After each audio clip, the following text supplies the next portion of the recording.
Hello friends, I'm Cedric and I love classic men's style.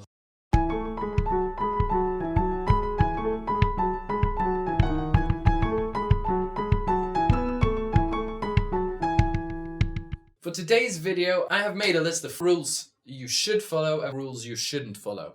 So, let's dig in. First rule that you need to follow is always leave the bottom button unbuttoned in a suit jacket. Now, when it's a double-breasted suit jacket, I don't think you have to. I still think it looks best.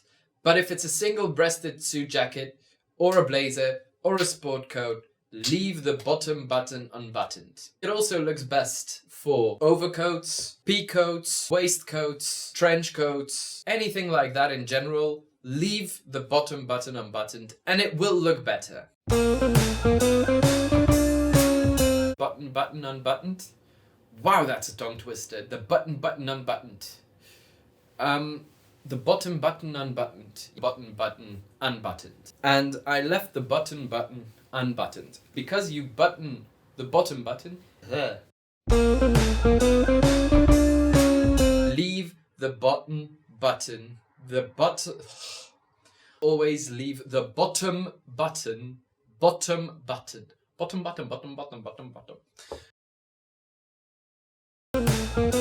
Suit jackets, sports jackets, blazers often come with tags on the sleeves. The pockets will be sewn shut and the vents in the back will have like little cross stitches on them right here. The reason why they do that is to keep the shape of the jacket while sending it away.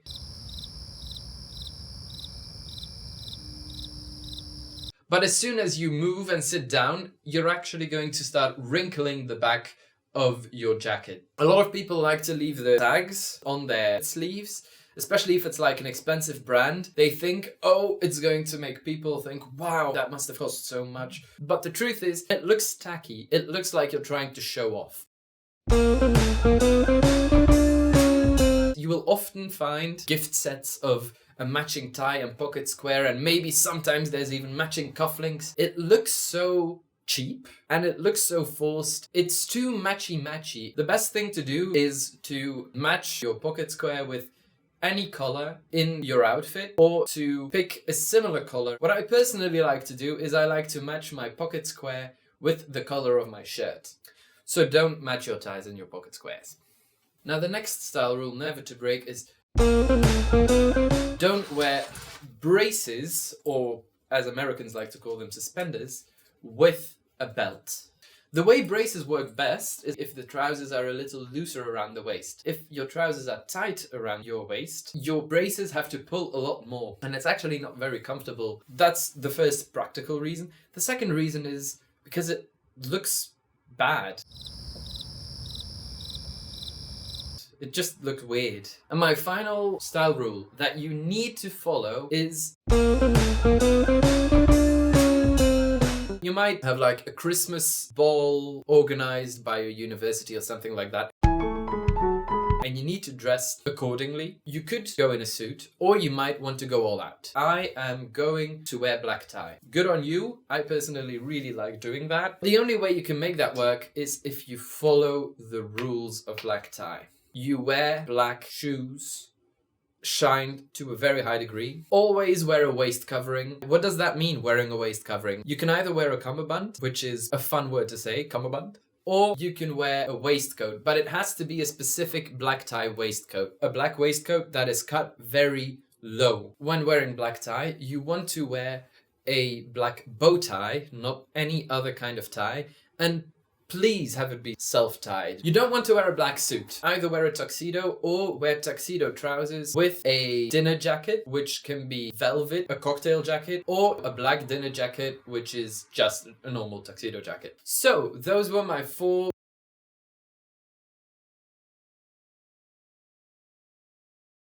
style rules that everyone should follow. Now on to the more fun part.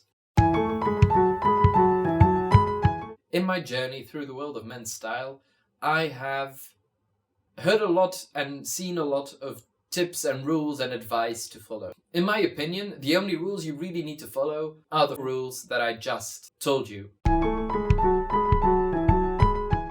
But I will give you 4 more rules that you do not need to follow. The first rule not to follow that I've heard so many times before is don't wear black in classic style. To a very large degree, I agree with this.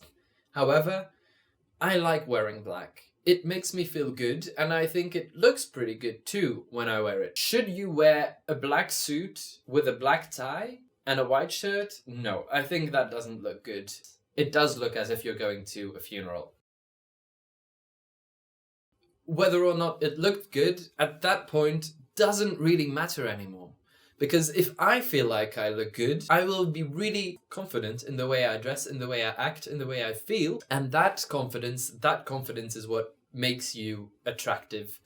Now, the second rule that I've heard many times that, in my opinion, you don't need to follow is to always match your leathers. I've got a pair of black shoes and I've got a brown belt. Can I pull off this combination? And the answer is no. So if you wear leather shoes, they are brown, and you wear a belt, and the belt also has to be brown. The strap of your watch has to be brown as well. If your shoes are black, the same goes, right? Black belt, black strap on your watch. Then I have a question, because what do you do if your shoes look like this? These are my favorite shoes, and they are quite bold. They are a statement piece. They are the center of my outfit. If I wear those shoes with dark trousers, then I would have to wear a tan belt as well. And that's going to attract a lot of attention. And all of a sudden, your look is very busy. So what I would advise you to do is to match your leathers with the rest of your outfit. So with those shoes, if I'm wearing dark trousers, I will wear a dark belt.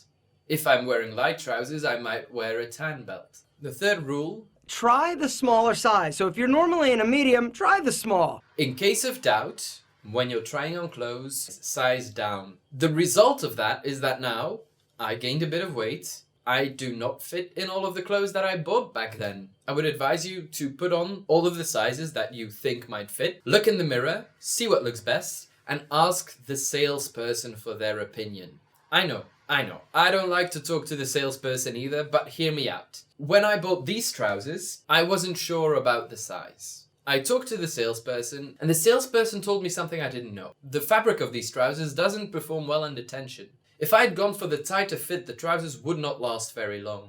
But if I followed this advice, then I would have bought a pair of trousers that might have torn 1 or 2 days after wearing it. And now, the fourth rule you don't always need to follow is the rule that you can't wear belts with a waistcoat. The most important thing when wearing a vest is that you never combine it with a belt.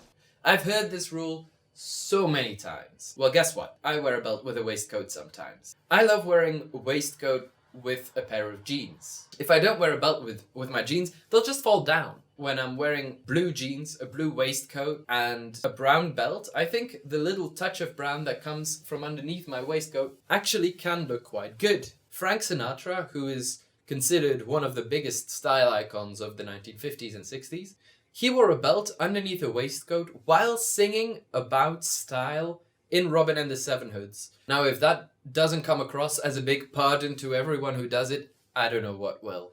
Right, so those were my 4 style rules you do not need to follow. Because I've been talking about this for a while, I've actually thought of a 5th one. So this is bonus rule you don't need to follow.